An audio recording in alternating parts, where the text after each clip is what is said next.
Good morning, my dear students.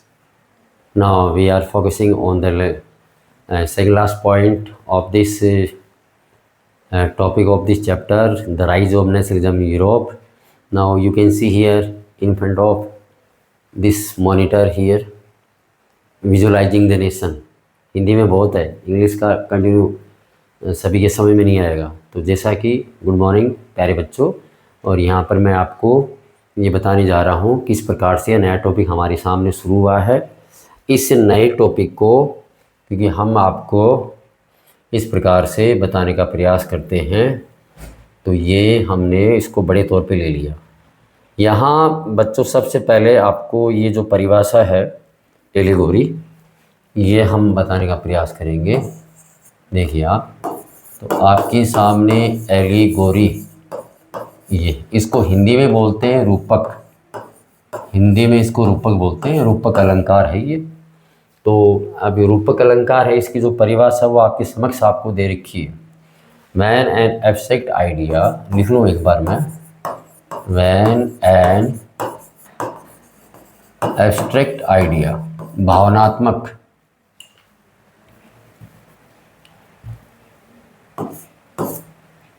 Idea, आपकी book की है भाई ये, इज एक्सप्रेस्ड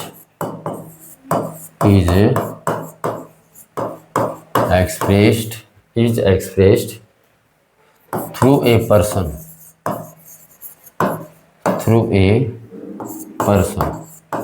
किसी व्यक्ति के द्वारा बताई जाती है, और ए थिंग, वस्तु के द्वारा नहीं, वस्तु के रूप में, और ए थिंग।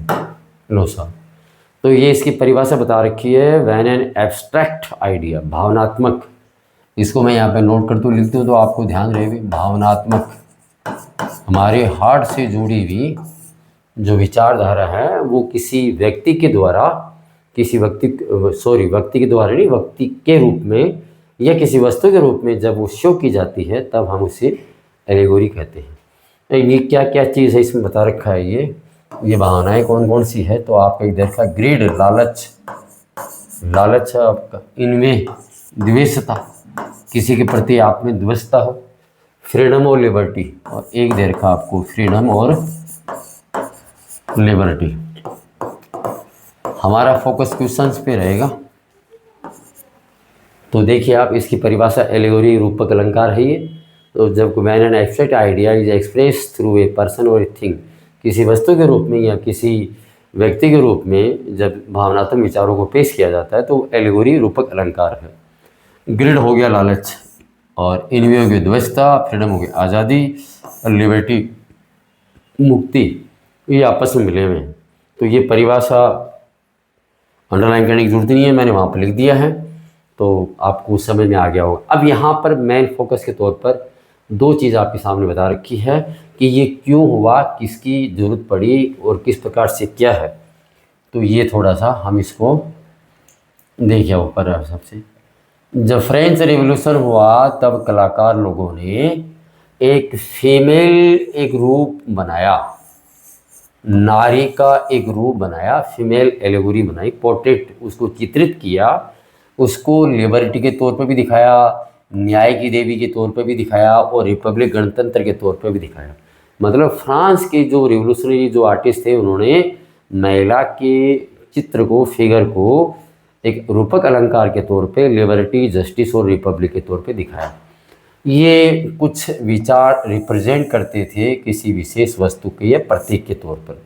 अब आपको पता है कि इनका जो योगदान है, एट्रीब्यूट्स है इनका लिबर्टी का, वो शो किया गया रेड केक के तौर पर, ब्रोकन चेन है, जस्टिस को भी उसमें, जस्टिस जो न्याय की देवी है उसकी आंखें बंद है, ब्लाइंड फोल्डेड आंखें बंद महिला है, और उसके हाथ में वेजिंग स्केल है। तो वेजिंग स्केल हो गया तराजू है भाई। आप जहाँ कहीं भी सुप्रीम कोर्ट, हाई कोर्ट या चीफ जज है, न्यायालय है, वहाँ पर आप देखते हैं एक महिला है, उसकी आंखों में पट्टी बंधी हुई है और हाथ में तराजू है, और वो एक सिंबल बना दिया गया। अब हम आगे देखते हैं, इस में चैप्टर में आपको दो एलिगोरी फिगर रूपक अलंकार के बारे में बताया गया है। एक तो फ्रांस में किसको फीमेल फिगर माना गया और जर्मनी में किसको माना गया। तो फ्रांस में माना गया मेरिये ने, ये फिगर आपके समक्ष आपके समक्ष ये फिगर है मेरिये ने, इसके स्टाम्प भी जारी किए गए। और जर्मनी के अंदर ये आपको बताया फ्रैंकफर्ट पार्लियामेंट का वो जब मैंने वो व्यू चित्रण वहाँ का सेंट पॉल चर्च का किया था तब आपने इस फिगर को देखा होगा। ये पेंटिंग वहाँ ऊपर लगी हुई थी, ये वही पेंटिंग है जो आपने देखी। इसको जर्मेनिया बोला गया, इसको जर्मेनिया बोला गया। इसको फिलिप वाइट के माध्यम से 1848 में तैयार किया गया था। ये वही है फ्रैंकफर्ट पार्लियामेंट वहाँ। और यहाँ पर नीचे लिखा हुआ भी है ये, it was meant to hang from, इसको लटकाया गया था ceiling of the church of Saint Paul की छत के पास से, वहाँ से जहाँ पर फ्रैंकफर्ट पार्लियामेंट है उसका कन्वीनेड इन मार्च 1948, मार्च और 1848 में इसका आयोजन किया गया था।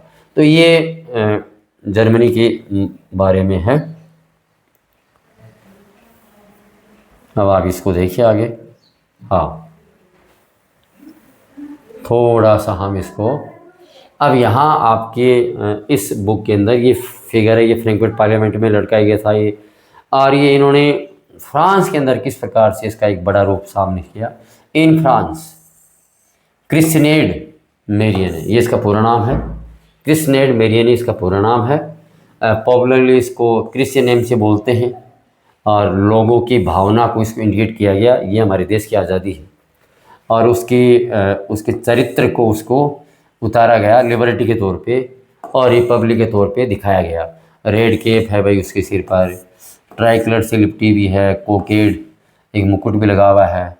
इसकी जो स्टेचू है, इसकी मूर्तियां हैं, मूर्ति बना के मेरियनी की मूर्ति बना के वो चौराहे पर लगाई गई भी, पब्लिक स्क्वायर पर, सार्वजनिक जो चौराहे होता है वहाँ पर इसकी ये लगाई गई।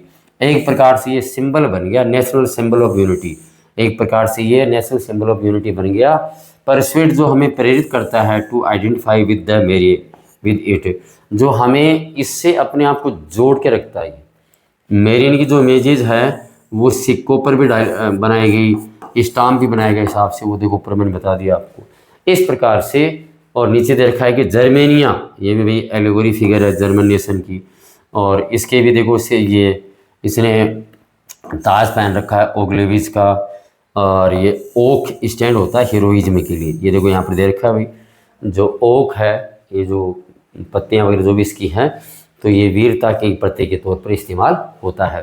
तो ये सारी चीज़ें मैंने आपको, अब यहाँ पर आपको दो चीज़ आपको बतानी है कि एक तो फ्रांस के अंदर किसको बनाया गया है फ्रांस के अंदर, तो फ्रांस के अंदर है क्रिस्टिनेड, थोड़ा सा स्पेलिंग अदा रखिए आप।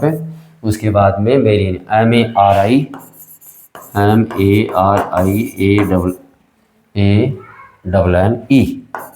मैंने सही बोला इसको। और इस प्रकार से जर्मनी के अंदर भी इसी प्रकार से जर्मनी के अंदर भी ये जो फिगर बनाया गया वो है जर्मेनिया। जर्मनी के अंदर जो फिगर बनाया गया वो है जर्मेनिया। ये चीज़ें आपके सामने क्लियर हुई है। तो फ्रांस में क्रिस्टिनेड मेरियने और जर्मनी के अंदर जर्मेनिया, ये दोनों फिगर आपके सामने दे रखी है। इसी के साथ ही आपका, यदि हम क्वेश्चन की बात करें, क्वेश्चन यहाँ पर क्या आ सकता है, तो क्वेश्चन आपका ये आ सकता है कि फ्रांस की एलिगोरी फिगर रूपक फिगर कौन सी है, जर्मनी की कौन सी है, और बस इनके बारे में और कैसे इनका प्रचार किया गया। तो फ्रांस के बारे में कुछ ज़्यादा जिक्र है इसका, तो वो आप कर सकते हैं हिसाब से। चलो भाई इसमें आगे देखते हैं। ये रिपीट कर सका हूँ, ये एक इसकी पीछे इस पेज का ये है, और ये मैं इसको इरेज करना चाहूँगा क्योंकि अब ये जो सिंबल्स है ये यहाँ से हर बार एक न एक आ ही जाता है। तो सिंबल्स में यहाँ पर लगभग ये 1 2 3 4 5 6 7 1 2 3 4 5 6 7 है ये।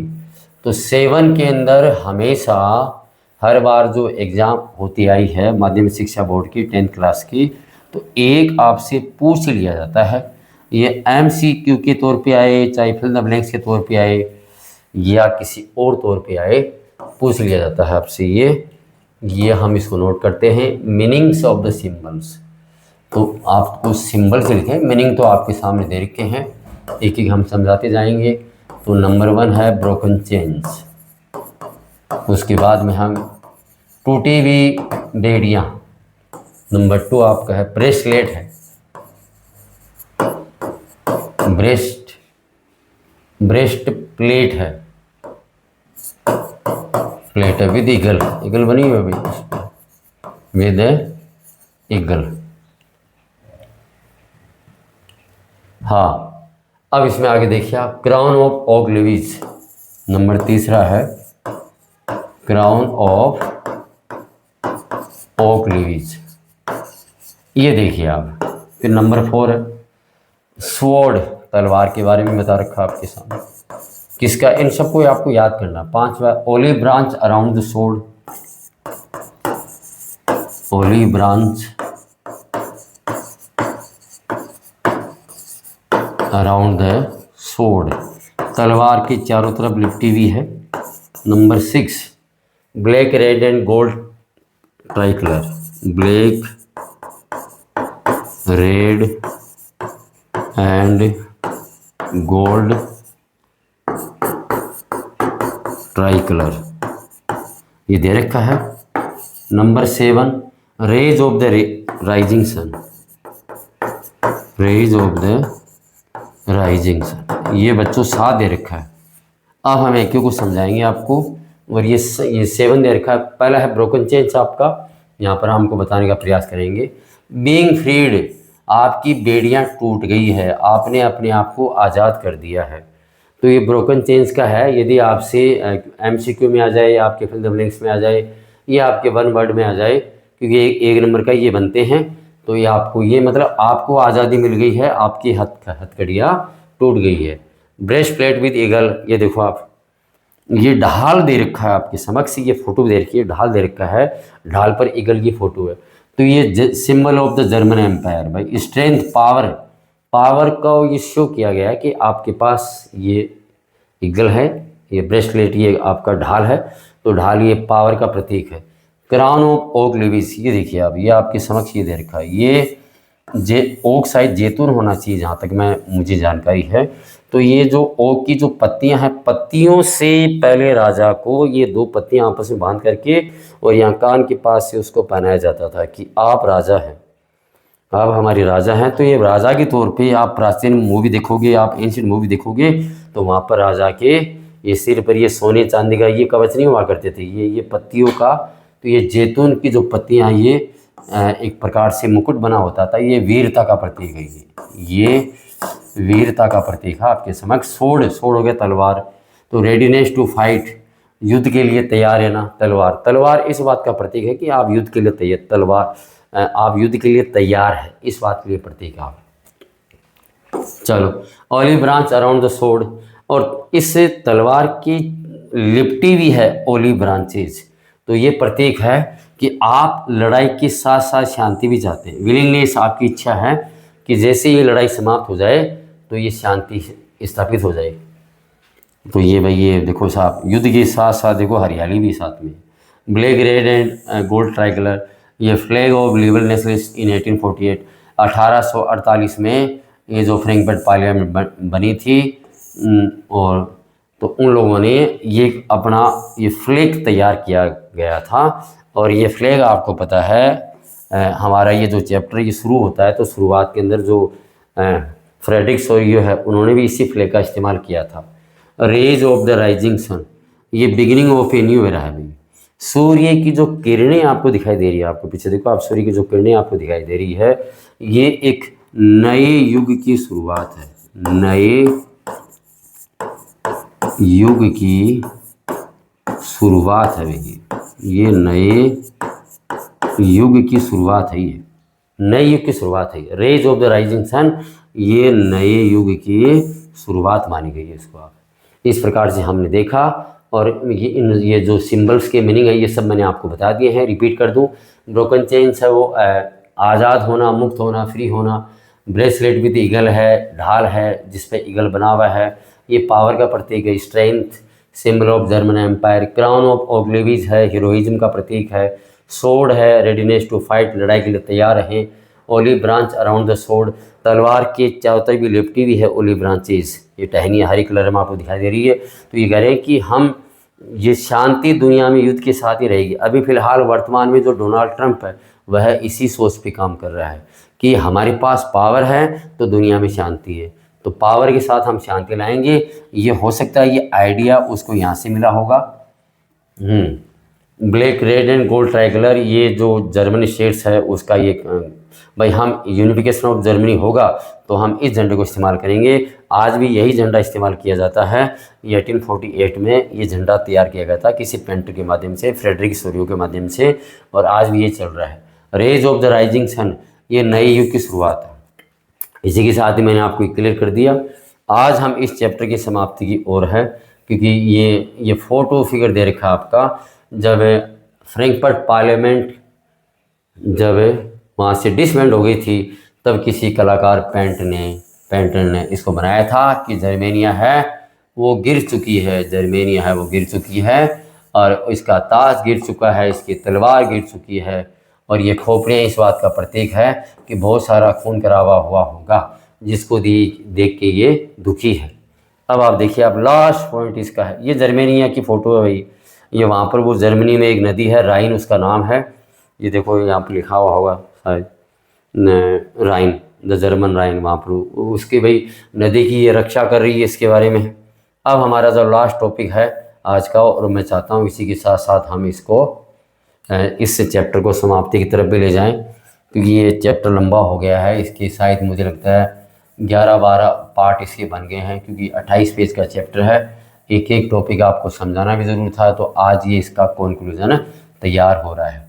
चाहे हमारा वीडियो थोड़ा लंबा बन जाए, लेकिन ये कंप्लीट होना ज़रूरी है, और मैं इसके पूर्णता की ओर इसको ले जा रहा हूँ।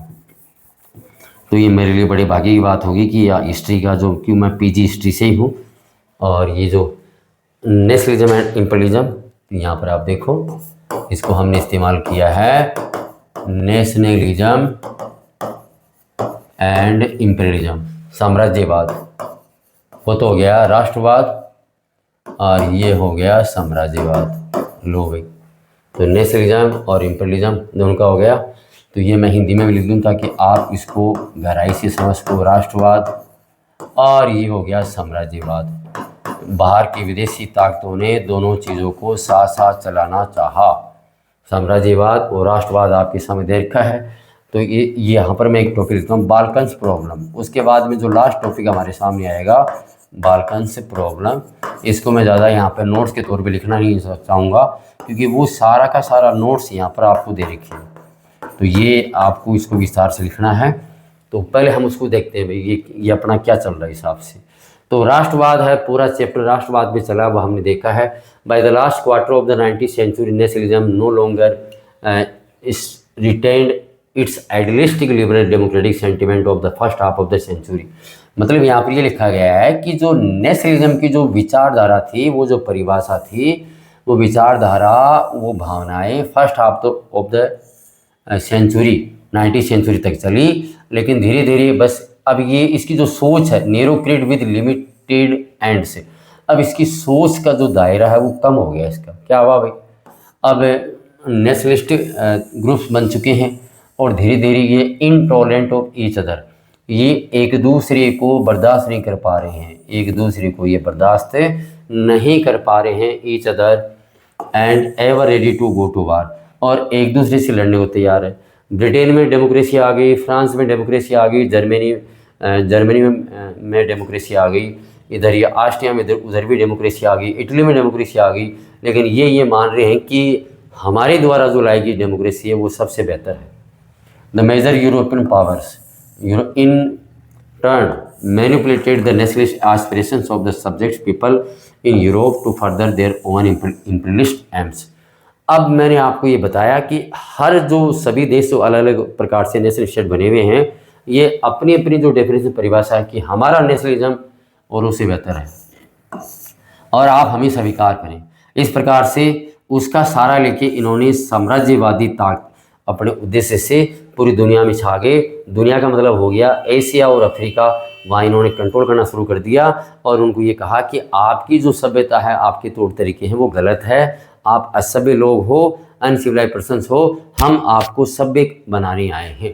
तो इस प्रकार से अंग्रेज़ लोग इंडिया में आ गए, और जैसे कि पहले एक चैप्टर इसमें जोड़ा हुआ था वियतनाम का, फ्रांस के लोग वहाँ चले गए, तो वहाँ भी उन्होंने वही कार्य किया जो अंग्रेज़ों ने यहाँ पर कार्य किया।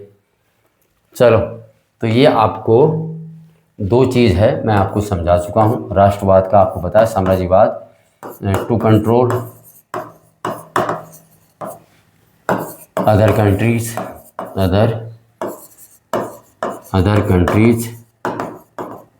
As their colony. लो भाई, तो उसको कॉलोनी बना के रखने लगे।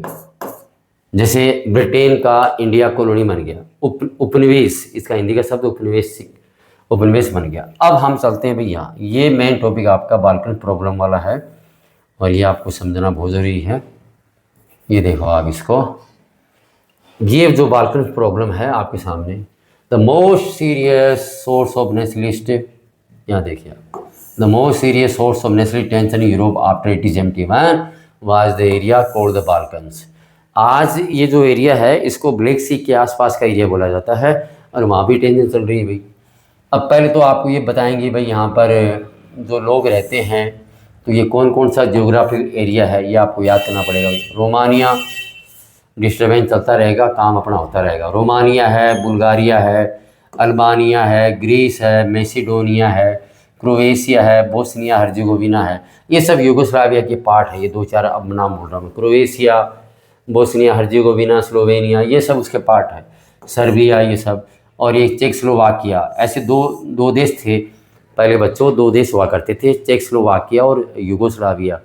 और ये जो यूरोपियंस है और कंट्रीज़ है, अमेरिकन सोच है, उसकी सोच की वजह से ये तबाह कर दिए गए। आज ये अलग अलग गुटों में बटे हुए हैं आपस में। हुज इनहेबिटेंट्स वर ब्रॉडली नोन एज स्लाव्स। यहाँ पर जो रहने वाले लोग थे इन सबको स्लाव्स बोला गया, Slavs.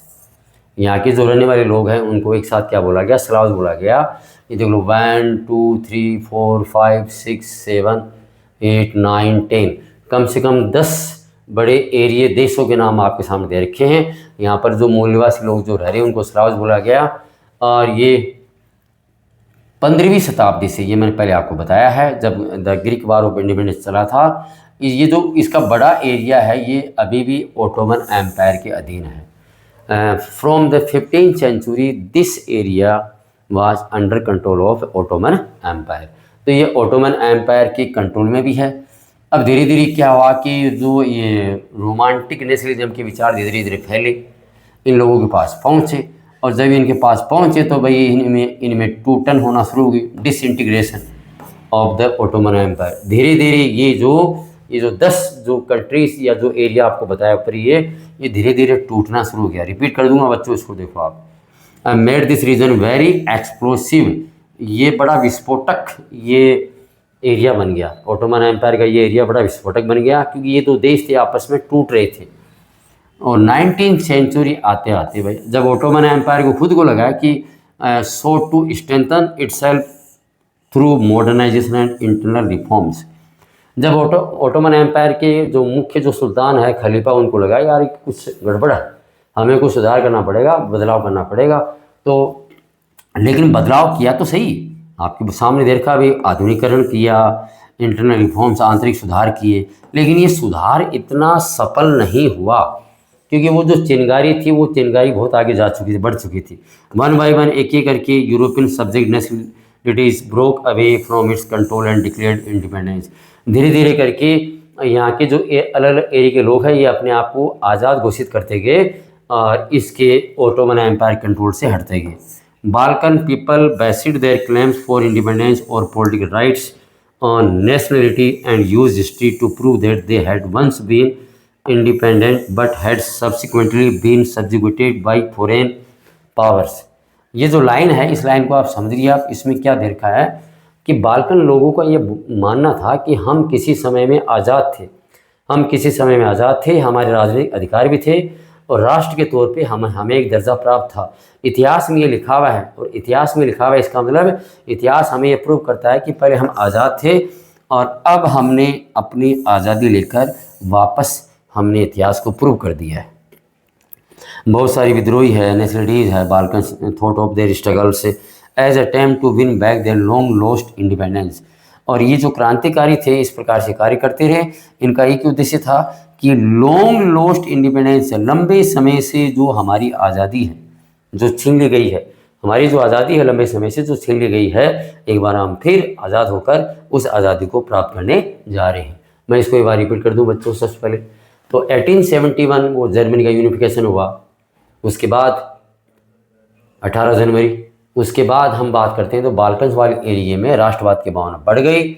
Romania, Bulgaria, Albania, Greece, Macedonia, Croatia, Bosnia Herzegovina, Slovenia, Serbia, Montenegro, यहाँ के जो मूल निवासी थे अधिकतर ये लोग स्लाव्स थे। इनमें से विचारधारा आई तो ये इन्होंने विद्रोह करना शुरू कर दिया। ये आपको बता दूं, ये जो एरिया है ये ओटोमन एम्पायर के नाम से जाना जाता है, और रोमांटिक नेशनलिज्म इस एरिया में बढ़ा तो धीरे धीरे ये लोग ओटोमन एम्पायर से अलग होने लगे। यहाँ की हालत बड़ी विस्फोटक एक्सप्लोसिव हो गई। अब 19वीं शताब्दी के अंदर ओटोमन एम्पायर को खुद को लगा, सुल्तान खलीफा खुद को लगा यार कुछ सुधार करते हैं, तो इन्होंने कुछ जगहों का मॉडर्नाइजेशन किया, आंतरिक कुछ सुधार किए, अपने आप में बदलाव किया। लेकिन ये बदलाव इतना ज़्यादा नहीं था। एक एक करके ये जो राष्ट्र थे अलग होते गए और इन्होंने अपने आप को आज़ाद घोषित कर दिया। यहाँ के लोगों का ये मानना था कि हम हज़ारों वर्ष पहले हम आज़ाद थे और फिर धीरे धीरे कर करके हम इनके गुलाम होते गए, और इस प्रकार से इन विद्रोहियों ने अपनी लंबे समय से छीनी गई जो आज़ादी है उसको प्राप्त कर लिया। ये मैंने रिपीट कर दिया है। अब इसका नेक्स्ट पार्ट हम देखते हैं। अब हुआ क्या, आज़ादी तो मिल गई लेकिन अब हुआ क्या, आगे देखो। अब ये जो डिफरेंट स्लेविक जो नेशनलिटीज़ है, पहले मैं आपको थोड़ा सा यहाँ इस एरिया को शो करना चाहूँगा, क्योंकि मैं हर बार ये बैठा हुआ ऊँट है, ये जो एरिया हम शो करते हैं वो एक प्रकार से बैठे हुए ऊँट की तरह शो करते हैं। आप जब इसका मैप देखोगे, मैं दिखाऊंगा, तो आपको लगेगा वास्तव में ये बैठा हुआ ऊँट ही है। ये किसी भी चीज़ को याद करने के 1000 तरीके होते हैं, यदि आपका दिमाग सेफ है। इस प्रकार से वो ये इसका मुंह है, ये आप देखोगे तो ऐसे। तो ये जो एरिया है, ये ऊपर वाला एरिया आज का यूक्रेन है। ये यूक्रेन है, आज वर्तमान समय में ये एरिया यूक्रेन है, और ये इधर ये रसिया है। ये जो बीच वाला हिस्सा है देखेंगे हिसाब से, ये एक प्रकार से आज के समय में ब्लैक सी है। ये है ब्लैक सी, जिसको उस वक्त बाल्कन सी के नाम से जाना जाता था। मैं फर्स्ट वर्ल्ड वार की उस वक्त की बात कर रहा हूँ। ये ब्लैक सी है। मैं आपको एक जानकारी दे दूँ बच्चों, फर्स्ट वर्ल्ड वार भी इधर से निकला है, सेकेंड वर्ल्ड वार भी इधर से निकला है, लो सा, और अब जो आने वाला है थर्ड वर्ल्ड वार वो भी इधर से निकलेगा। क्योंकि आपको पता है यूक्रेन और रशिया के बीच में लगातार लगभग 4 सालों से लड़ाई चल रही है, डेली बॉर्डर है। अब इन्होंने देखो ये इधर वाला जो एरिया है ये थोड़ा सा मैं इसको बड़ा बनाना चाहूँगा, और ये रसिया हो गया इधर। तो ये इस एरिया पर इन्होंने कब्जा कर लिया है। इनकी राजधानी कीव है, इनकी जो राजधानी वो कीव है यहाँ। तो इन्होंने भी कुछ यहाँ के एरिया पर कब्जा कर लिया है, रशिया एरिया।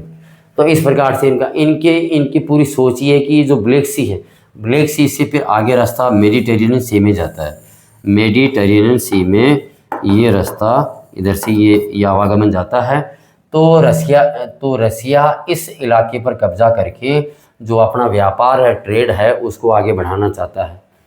और इस यूक्रेन की वजह से ये बीच में रोड़ा आ रहा था। पहले यूएसएसआर का हिस्सा ही था यूक्रेन, लेकिन बाद में अलग देश बन गया। तो बच्चों मैंने आपको बता दिया, फर्स्ट वर्ल्ड वार भी यहीं से निकला, सेकंड वर्ल्ड वार भी यहीं से निकला, और अब तीसरा है लगभग बस उद्घोषणा होनी बाकी है, बाकी सारा सब कुछ काम हो गया है। पता नहीं कौन ये इजराइल है, पैलेस्टाइन उधर लड़ रहे हैं। हमारे इधर इंडिया पाकिस्तान का बीच में 5 दिन का एक गुब्बारा फुटाई था, और रशिया यूक्रेन का लगभग 3-4 साल का चल ही रहा है। बस इधर ये जो डोनाल्ड ट्रंप है थोड़ी सी एक उद्घाटन में एक फीता और काट दे, उधर वेनेजुएला की तरफ कुछ खबर चल रही है, तो फिर ये थर्ड वर्ल्ड वार शुरू हो जाएगा। और कल की खबर ये थी कि फ्रांस के राष्ट्रपति इमैनुअल मैक्रोन ने हॉस्पिटल को तैयार करने के निर्देश दे दिए गए हैं, क्या पता थर्ड वर्ल्ड वार हो जाए। उस उनको लग रहा है, दिख रहा है सब कुछ ऐसा होगा। अब देखो आगे, अब इन्होंने आपस में भाई अपने आप को आज़ाद घोषित कर दिया। ये जो है इन्होंने अपने आप को आज़ाद करना घोषित कर दिया। कौन से? ये आसपास के भाई, ये यूक्रेन के अलावा ये आसपास के जो देश है, ये सारे के सारे बाल्कन्स, इनको इधर तो रहा ही है, ये आसपास के जो भी हैं, ये ऑस्ट्रिया, पोलैंड, इस प्रकार से ऐसे। तो इन्होंने अपने आप को इस प्रकार से आज़ाद घोषित कर दिया। और ये जो, लेकिन ये क्या है बच्चों, आप देखो इसको, ये यहाँ से, अब देखो इसको आप, different as the different Slavic nationalist struggle to define their identity and independence. अब ये जो छोटे छोटे मैंने आपके सामने बनाए हैं, ये अपनी पहचान लोगों को दिखाने के लिए अपना काम करने लगे कि आज़ाद होकर ये अपना काम करने लगे। अब पर उससे नुकसान हुआ इनको, क्या नुकसान हुआ, इनके आंतरिक झगड़े शुरू हो गए, इंटेंस कॉन्फ्लिक्ट शुरू। कैसे हो गई, ये इधर वाला इसको कंट्रोल में करके अपने एरिया को बढ़ाना चाहता है, ये इसको कंट्रोल में करके अपने एरिया को बढ़ाना चाहता है, ऐसे ही ये सब आपस में लड़ पड़े, आपस में लड़ पड़े ताकि हमारा एरिया बड़ा साबित हो जाए। ये Balkan states were fiercely zealous of each other, एक दूसरे से बुरी तरह से जलते थे। कि देखो साफ साफ आपके सामने लिखा हुआ है, ये एक दूसरे से बुरी तरह जलते थे और उम्मीद करते थे, hoped to gain more territory at the expense of the others, कि चाहे दूसरे को हराना पड़े, उसको मारना पड़े, कुछ भी करना पड़े, लेकिन वो एरिया हमारे कंट्रोल में आना चाहिए। मैटर्स वर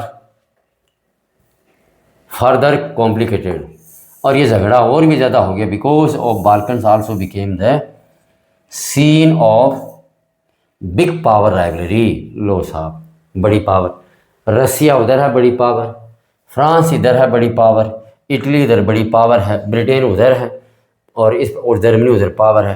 तो ये जो ऑस्ट्रिया ये इधर बीच में ही है। तो इस प्रकार से ये बड़ी पावर है, ये कभी ये क्या करते, इनके पीठ पर हाथ रख देते, ले भाई मैं तेरे को इतना सपोर्ट कर रहा हूँ तो मेरे लिए लड़। ये इसको कहता है कि मैं तेरे को इतना सपोर्ट कर रहा हूँ तो मेरे लिए लड़, उनसे भी लड़।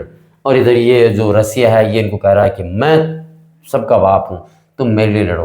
तो ऐसे ही आपस में भी लड़वा रहे हैं इनको आप, ये भी हो गई। तो यही आपके सामने बता रखा है कि ये बिग पावर राइवलरी, एक दूसरी जो बड़ी शक्तियाँ वो दुश्मनी का फ़ायदा उठाने लगी इनका हिसाब से।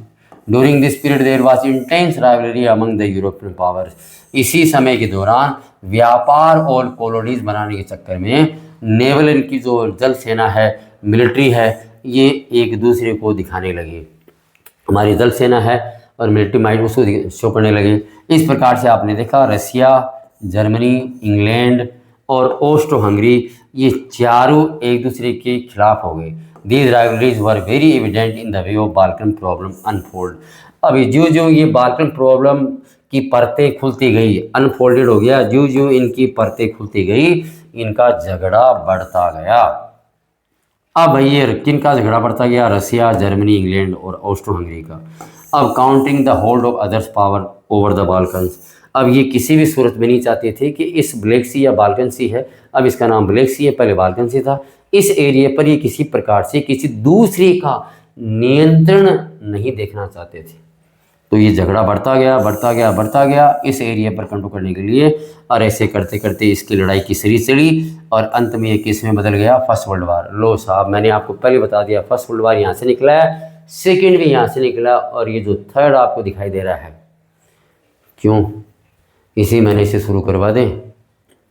चलो तुम भी क्या याद रखोगे, कर देते हैं इसी महीने से शुरू, इंतजार करते रहना, सितंबर चमत्कार दिखाएगा, ठीक है। अब आगे देखो आप, अब यहाँ एक छोटी सी घटना के बारे में हम कई बार हम जिक्र करते हैं, ये हुआ क्या मामला है, फर्स्ट वर्ल्ड वार किस प्रकार से आगे बढ़ा, ये हमारे पीजी लेवल का है, वैसे आपकी बुक में दे नहीं रखा है, लेकिन भाई दो राजकुमार थे, टू प्रिंसेस थे, उनका आपसी झगड़ा था। बड़े वाले जो राजकुमार थे उनको, वो सर्बिया गए हुए थे अपनी पत्नी के साथ। ऑस्ट्रिया का बड़ा राजकुमार अपनी पत्नी के साथ अपने ससुराल सर्बिया गया हुआ था। वहाँ वो जब एक प्रकार से वो सड़क पर वो बग्गी द्वारा जा रहे थे, तो एक कोई 20-21 साल के नवयुवक ने कटार हाथ में लेके वो उसकी पत्नी और उसको राजकुमार को दोनों को मार डाला, मर गए वो। इससे वो ससुराल वाले बड़े दुखी हुए, क्रोधित हुए कि ज़रूर ये छोटे राजकुमार का काम है। इस प्रकार से धीरे धीरे वो इंटेंस इतना बढ़ गया कि वो जो झगड़ा था वो दो ग्रुप में बदल गया, जब झगड़ा दो ग्रुप में बटा, तब आगे चल के 1 अगस्त 1914 की बात है, तो वहाँ पर वो उनमें फाइटिंग शुरू हो गई। यूरोप की जितनी जो बड़ी बड़ी पावर थी वो कुछ लोग तो छोटे राजकुमार की तरफ हो गए, कुछ बड़े राजकुमार की तरफ हो गए। इस प्रकार से बच्चों आपने देखा कि झगड़ा इंटेंस हो गया, व्यापक हो गया, और लोगों ने उस वक्त ये घोषणा भी की थी कि ये तो एक राज्य के दो राजकुमारों का आपसी मामला है। पिताजी ने वो चुपचाप रहे, कुछ बोले नहीं। अब यदि वो बोल जाते तो कुछ फ़ायदा होता, लेकिन वो ऐसा कुछ हुआ नहीं। अब हुआ क्या बच्चों, आप गौर से आप देखिए, आप यूरोप के अधिकतर लोगों ने कहा कि सर्दियाँ पड़ेगी ना, 25 दिसंबर जब आएगी, क्रिसमस आएगा, तब तक ये लड़ाई समाप्त हो जाएगी, सब अपना अपना काम करो, सर्दियाँ लगेगी, पेट में भूख लगेगी, सब अपना काम करेंगे। लेकिन बच्चों ये मामला चला पूरे 4 साल। 25 दिसंबर 1914 निकल गई, 25 दिसंबर 1915 निकल गई, 16, 17, 18 नवंबर 1918 में जाके ये मामला निपटा। एक परिवार से ये मामला निकला था, 2 भाइयों के बीच में, और इस प्रकार से पूरे यूरोप को अपनी जिद में ले लिया। तो बच्चों इस प्रकार से आपने देखा, और इस प्रकार से ये फर्स्ट वर्ल्ड वार में कन्वर्ट हो गया। इस घटना का जिक्र आपकी इसमें नहीं है, लेकिन मैंने फिर भी आपको बताया है। यहाँ देखिए वर्ल्ड मैप है, अभी ये जो बैठा हुआ ऊँट है, अभी आपको बताते हैं गिलो साहब, ये जो बैठा हुआ ऊँट, ये बैठा हुआ ऊँट है, मैंने वही बनाया, बैठा हुआ ऊँट ही बनाया भाई। इसकी बाउंड्री बना दूँ इधर से, ये ऐसे, ये ऊँट महाराज बैठे हुए हैं, ये इस प्रकार से, ये है।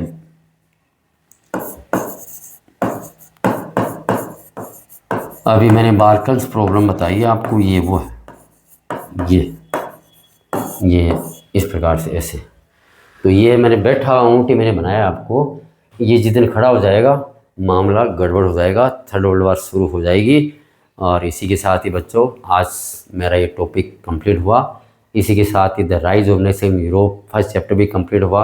मुझे उम्मीद है आपको ये मेरे सारे जो वीडियोज़ हैं बहुत अच्छे लग रहे होंगे। इसी कड़ी में आप मुझे आगे बढ़ाते रहेंगे। RK जोया सर चैनल को सब्सक्राइब करें, अपने दोस्तों को बताएं, अपने साथियों को बताएं, और इससे जो नॉलेज आपको डायरेक्टली दिया जा रहा है उसका फ़ायदा अधिक से अधिक उठाने का प्रयास करें। Thank you, have a nice day, जय श्री राम।